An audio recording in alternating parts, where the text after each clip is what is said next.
Hi, family. Anthony Addict. Hey. Thank God I'm clean. Thank God I ain't using it today. After being clean for 33 years, making meetings still makes sense. Yeah. You know, and it's an honor when they ask you to share at any Narcotics Anonymous meeting or event. You know, and I came down here by myself. Usually I'm with Roy or, you know, a couple of my buddies. You know, but I'm rolling by myself today. And then I come and I meet old friends, people that seen me get clean, you know. And on this journey, you know, I know, like, you know, my topic is my audio match my video. I was so happy to be clean that I ain't care about steps. I ain't care about recovery. I was just not using, and I was all right with just not using, man. So, you know, I came in here having fun. I came in here like, you know, like I could do this because, you know, after the suffering, then what? You know, and I remember I heard the message, but I didn't hear the message. You know, I heard something, you know, that stopped, you know, it didn't stop the pain, but it stopped the misery. And that was that, you know, like, we come here, you stop using and you find a new way to live. And, you know, but I didn't hear that alcohol was a drug or is a drug. It ain't. I know that alcohol was something. You know, and I ain't had a problem with alcohol. I had a problem with other drugs. You know, I thought I had a problem with alcohol. But I used to make meetings and I kind of clean time drinking alcohol because I didn't know. You know, I would come in here and y'all clap for me anyway. You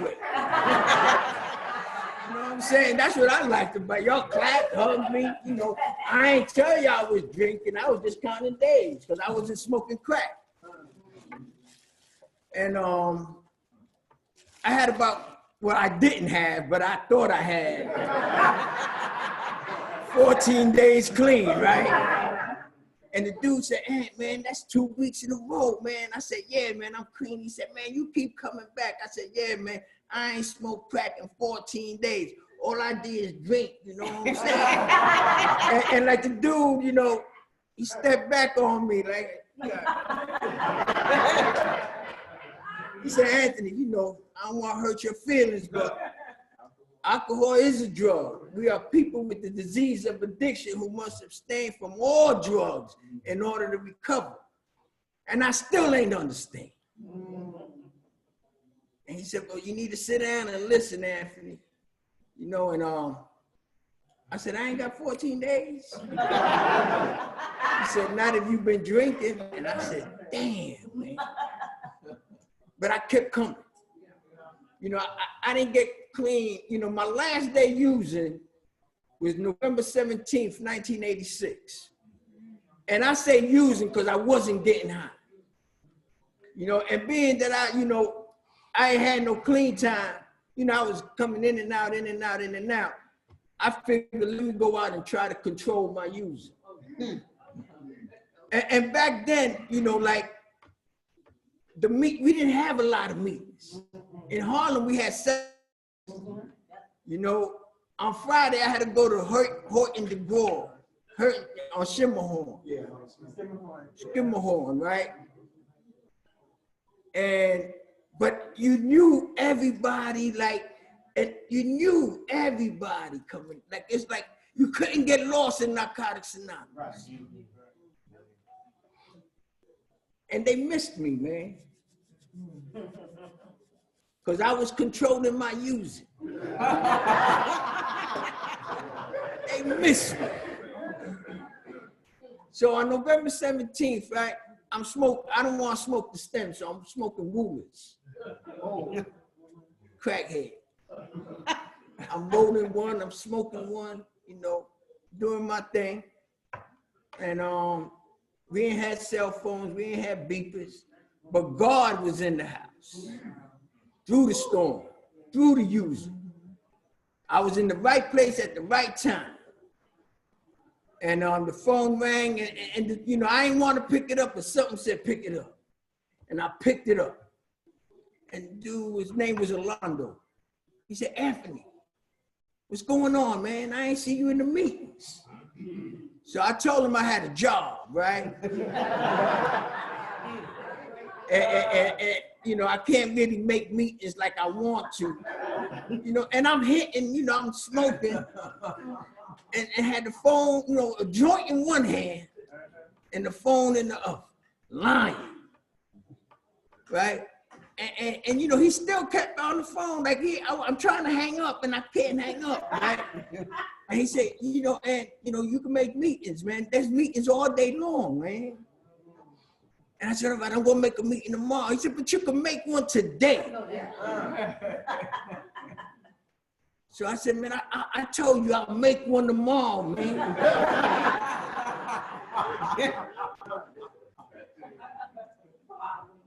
So he goes, he said, Aunt, you getting high?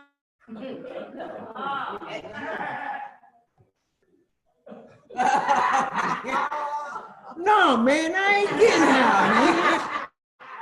Stop, man. I told you I'm working, man. I'll make a meeting tomorrow, man. He said, Aunt, if you getting high, it's all right to lie to me. But when you lie to yourself, you got a problem. So the moment the clarity comes, and I got honest. Said, man, I'm getting high right now, as we speak. And he said, it's all right, Aunt. Just do me a favor, man. Just do me a favor, man. Just stop getting high. Let's make a meeting, man. The meeting's starting an hour. I'm gonna come get you. You know? So, you know, but he said, yo, just flush the drugs down the toilet. You know? Now, like I told you, I was coming in and out, in and out, in and out. And I heard things. Make 90 meetings in 90 days. Get a sponsor. Get a home group. And don't make any major decisions in the first year. So when you tell an addict to down the toilet, that's a major decision.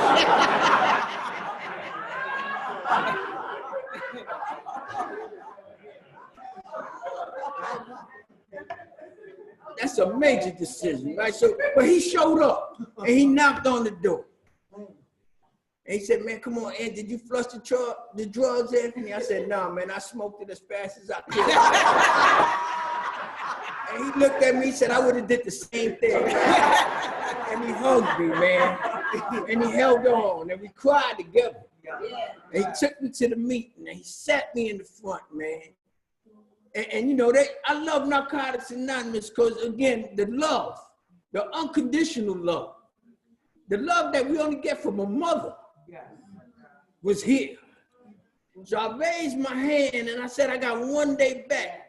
And he looked at me again, man. He said, Ed, you just told me you got it.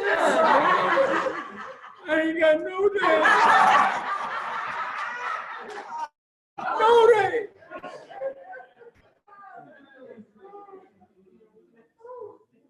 And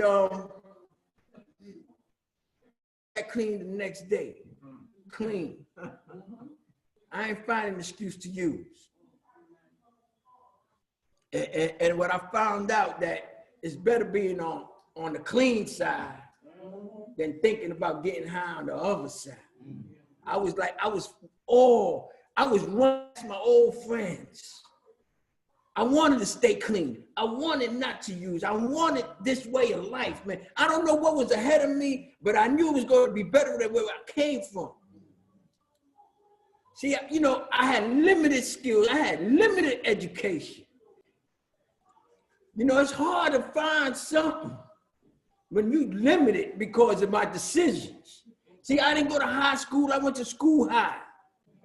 So therefore, I ain't got the education that I need, you know, like, you know, the reading skills, you know, I ain't have that. So I was limited in what I could do out there. But y'all told me, Aunt, keep coming back. And y'all kept hugging me and y'all kept telling me, keep coming back. And y'all showed me, right, you know, like, I'm clean, but I'm not doing clean things. cheating on my wife, stealing on the job. I'm telling myself like, yo, I'm clean now, so I'm gonna make a lot of money. See, cause my thing was I'm gonna sell drugs. Cause I saw you, I said, wait, dope fiends in here? Right, and back then, you know, everybody ain't had fancy cars and nice cars and, you know, they ain't had that. Might be one dude, Mike K. And GOAT. Because Ruben ain't had a nice car. And, you know, it ain't had no bottom. You know, when you sat on your feet, you know, but he piled us in there and we would go to meetings. And I just kept coming and I kept coming, man. And my mother,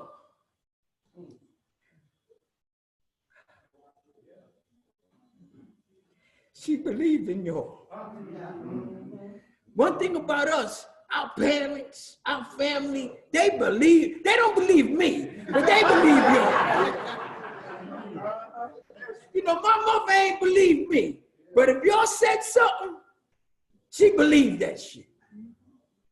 And I, you know, like at my first anniversary, she was like, she invited some of the people to the house and she cooked and she fed and she was like, thank you for giving me my son back, man. She started to understand what the program was doing because her pocketbook, I was not taking money out of her pocketbook no more. She saw me taking showers every day. She saw that, you know, when I asked her for something, you know, she would give it to me like, and not care. But, you know, this was the lady that sent my sister to come get me in a crack spot. Had all her friends in the house and told me to out. You know, they talk about we could be prayed over and all of that. She bust in the bathroom with her crew. Had her incense, holy water, a cigar blowing smoke at me. I'm in the shower like, Mom, what you doing? She said, you gonna be all right. I came out the shower, she had some goat meat with some rice. And told me that, you know, you gonna be, she believed before I believed. See, cause this disease is coming back and insidious, man. And you know, she believed that I could get clean. She said that, you know, like I called myself and she said, no, y'all just got mental, y'all mental. You're crazy. Ain't nothing wrong with you, you just crazy. And when in my first year, you know, like, I didn't have a knock no more, she gave me keys. She gave me the keys to her house, and I was like, wow, that was big. Not only for me, but for her. She started to believe in the program. I started to believe that I ain't gonna use, but you know, this disease don't give a fuck about the drug. It just don't want you to feel nothing. So it said, yo, hey, just go out there and sleep with 8 women. Go out there and mess around. Go out there and gamble. Go out there, you ain't using. That's what it's the disease that you ain't using, but I'm scratching.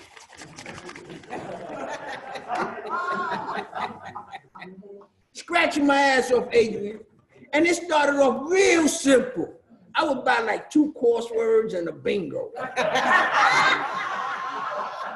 You understand? That's how I started. And this is with time clean. You know, where the disease is getting me off track. And I would go home and I would watch more. And you know, addicts, they go into, you know, everything is like you got to follow protocol. So I would go home, take a shower, sit down, put on Law and Order. Now I got these bingos in front of me and I can't scratch yet until the thing goes doo-doo.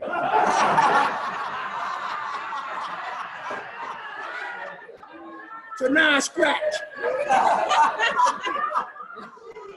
And then I stop and it'll go doo-doo.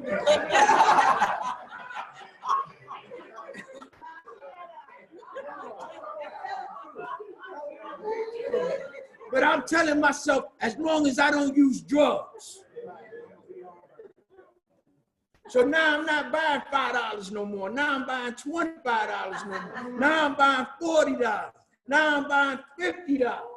Now the cable off. Now I'm not even waiting for Law and Order. Because I can't get home now. I'm in the corner store, 18 years clean. My hands is gray from the scratching. I'm not scratching the game no more. I'm just scratching the barcode. Suffering. Because I'm telling myself it ain't the drugs.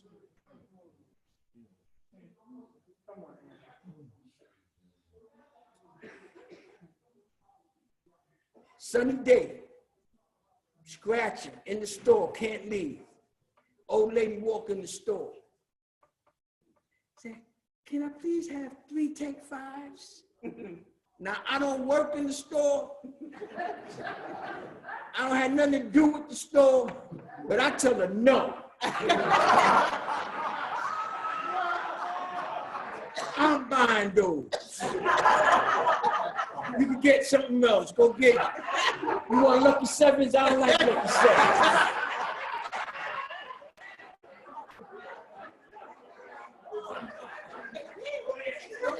I'm talking about being in the grip of something and not knowing that you in the grip. I told her, no, you can't have that, man. Now, she old enough to be my grandmother, man. And she said, all I want is 3 of them. I said, no, you can't have 3 of them. I told you that. And then again, moment of clarity. God always steps in and says, look at you, man. Look at you. And I look at myself and like I look at my hands first because they gray from that shit scratching, man.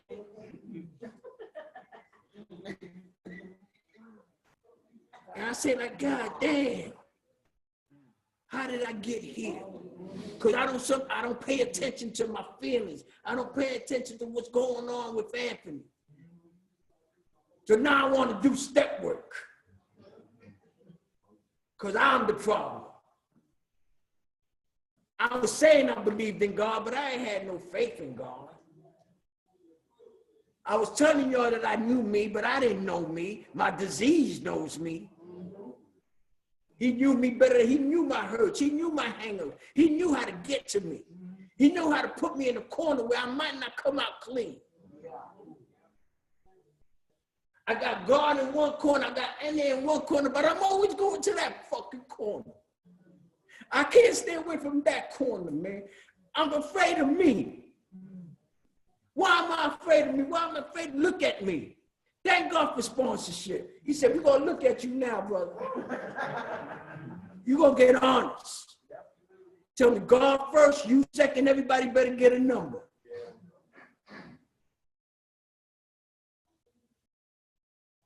So we start doing some work. And I start freeing myself. And I ain't know I was fucked up. The disease don't say, ain't you fucked up. Never told me, never told me, ain't you fucked up. I was the dude that never asked why. I never asked, you know, when I started sniffing glue, I ain't tell my friends, why we sniffing glue? When y'all passed me my first joint, I ain't never said, why are we smoking this? What is it? Why the fuck I can't say, what is it? When I started smoking crack, when I started smoking dust, well, I never asked why.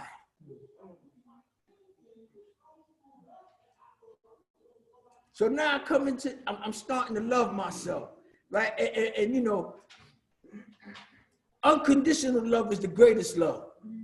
And forgiveness, you know, what my sponsor taught me about forgiveness is I give up the right to hurt you for hurting me. So that I know that no matter what, love oversees all of that. I can't afford to be walking around with resentments. I can't afford to be walking around talking about I don't like you, I don't love you. Can't afford to do that. Life is short, man. I can't walk around with resentments. I can't walk around feeling fucked up without saying that I'm fucked up. Because when I tell them I'm fucked up, my sponsor always says fucked up is not a feeling. Get to the exact nature.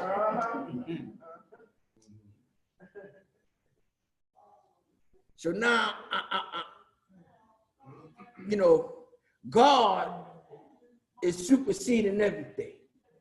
I take a back seat, right? I take a back seat and he starts putting me in positions like getting a GED.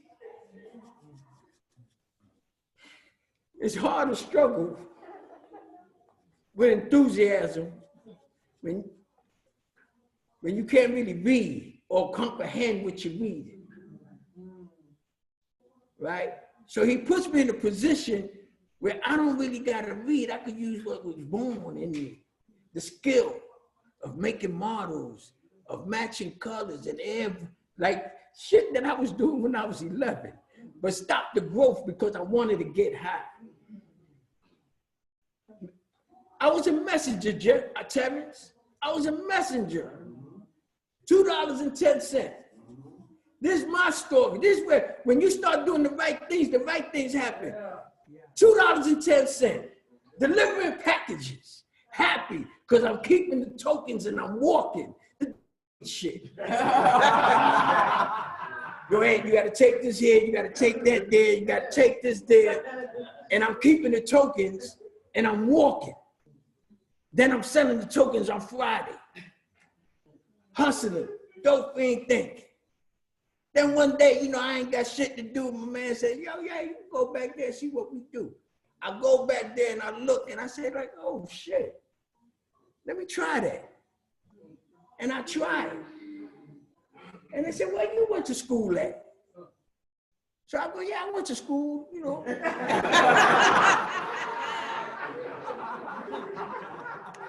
Yo, that's pretty good, man. You ain't a messenger. You're a model maker. Wow. So I make, from $2.10, I go up to like $12 an hour. Now I don't know what to, you can't tell me shit. Arrogance on the attic is ugly. So you gotta get humble when you start doing better things, right? And it took off from there. And my sponsor said, yo, Ed, man, go. He never told me that I can't read. He let me tell him I can't read. When somebody give you something to read and you don't really like look at it, you just, like, I remember I used to read in the meeting, Who's an Addict? Why? Because it was the shortest and I could remember it. Who's an addict? Most of us don't have to think twice about this. We know. And then when they come with how it works, nah.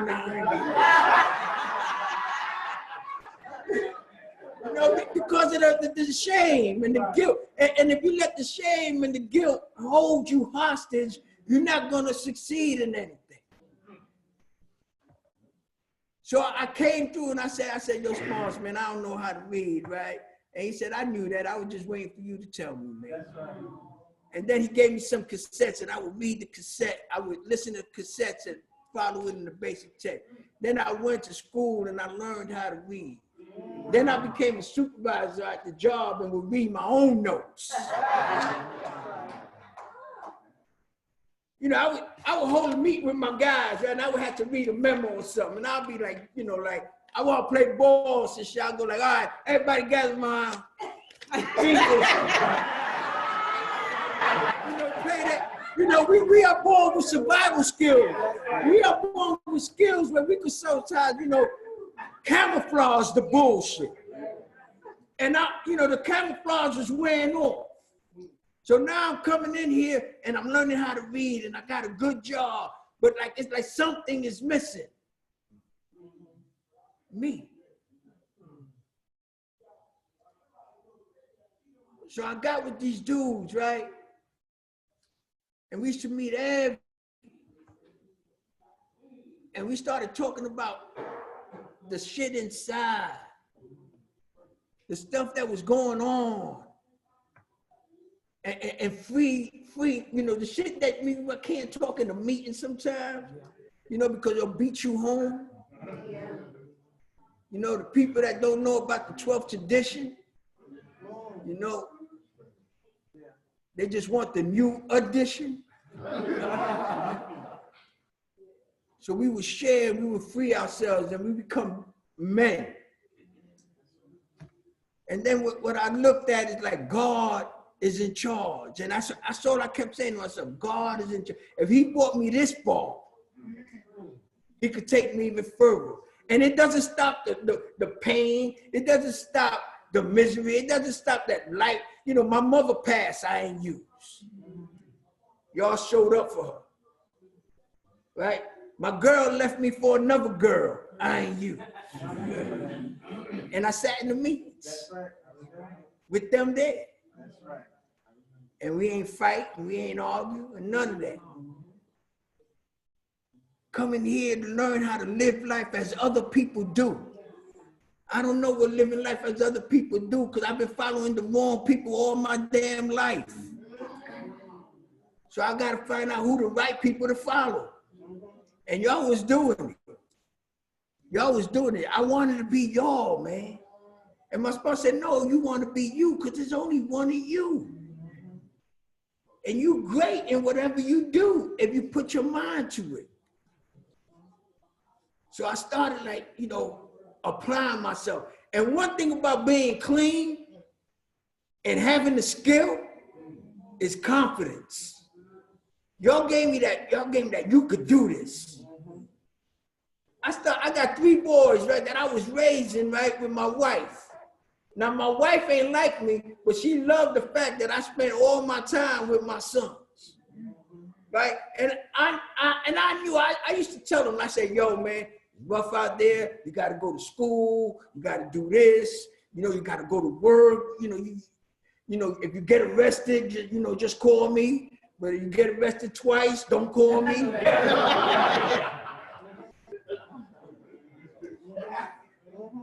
So 2 go to college, and I'm good with it, and I'm like proud, and I'm like, wow. You know, because my goal was to make them better than I was. And you know, my youngest son, you know, he was my favorite, but he was me. So he gets arrested, calls me up. I go get him and say, all right, man, that's it, we done, you know. Gets arrested again, calls me up. I go, all right, I'll see you when you get home. But his brothers, man, his brother said, Dad, when you get my brother out of jail, I said, I'm not getting him out of jail. I ain't put him there. He got to know the consequences of his actions. And, you know, I told him, I bail you out once, the second you on your own. That's his second. And they didn't have, they said, Dad, you're in recovery. You don't have no compassion.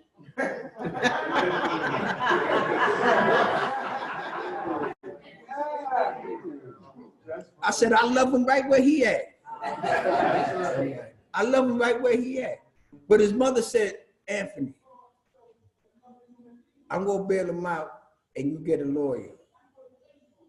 And she never asked me for nothing. But she wanted her son home. I wanted my son home. And it was a gun charge. And in New York, it's automatic 3 years. But again, God in charge. I get a lawyer. And the lawyer I got was the son of a lawyer I had, but my lawyer retired. But his son, he said, oh, my son will take care of it. He's just as good as me. I said, all right, and I got him. And he said, he put my son in the program, right? And he said, you got to do this, man, or I can't help you. And my son went to a program, right? And about 3 weeks after, he said, Ed, he's going to be out. He's doing good. We got this. We're going to trial. I said, yo, but they found a gun on him. He said, we going to trial. He had a gun in the car while he was driving. So we go to trial. The cop says to him, the lawyer is interviewing the cop. And he said, why did you stop my client? He said he didn't have a seatbelt on. So why you ain't buy the ticket if he ain't had a seatbelt on? So I see the DA doing shit. You know when something wrong? So now he looking and he looking and he looking, and they ain't never write the ticket. So they had to let him go. And my son, he stood in the program. It was a program for electricians. And he loved what he was doing. See, because sometimes we found our path, and sometimes we got to go through the hardships to get to where we go. That boy making $47 an hour today. He's 26 years old. He don't ask me for nothing. And that's my job well done. That's right. That's right. For me, I'm human. I'm going to fall short. But that's why we got a 10th step. I live, I love, and I do service. I live my life. I love who I am today. And I do the 12 steps, which is service. Give back what was freely given to me. And that ain't hard. The newcomer is the most important person at any meeting. I never ever want to be the most important person at a meeting ever again, man. But I want to be there for them. Show them what we do. Show them how we live. That if it worked for me, it could work for you. That God loves me, so why I can't love you? God forgave me, so why I can't forgive you? And I'm on this thing now with my grandbabies, man. I ain't got kids no more. I ain't got children no more. I got grandbabies. You don't understand, man. Yes, you understand, because all your old asses got grandbabies. I'm not talking to no teenagers. Shit. It's something about them grandbabies. My kids say that I changed. They say, wait up, you ain't that. I got my ass whipped for doing shit like that. And he can do anything he want to do. But I'm going to close with this. Yo, Mike, I'm learning how to play golf, man. I'm learning how to play golf. Because I can't play basketball no more. So I'm learning, right? And I don't know, you can't swing a golf club like a baseball bat. You gotta intertwine your fingers. You gotta wiggle your hips. Right? So the coach is teaching, you know, he said, all right, and stand like this, right? So he puts the ball down, the golf ball down on the tee. And I go to swing, right? When I look down, I see a bunch of ants, about 1,000 ants, right? I said, why the fuck he put the ball there? But I swung and I missed the ball, and I killed about 500 ants. And I swung again, and I kept swinging and missing the ball until there was only 2 ants left. And one ant looked at the other one and said, yo, this fool gonna kill us. What you gonna do? The other ant said, calm down, man. If you want to live, get on the ball.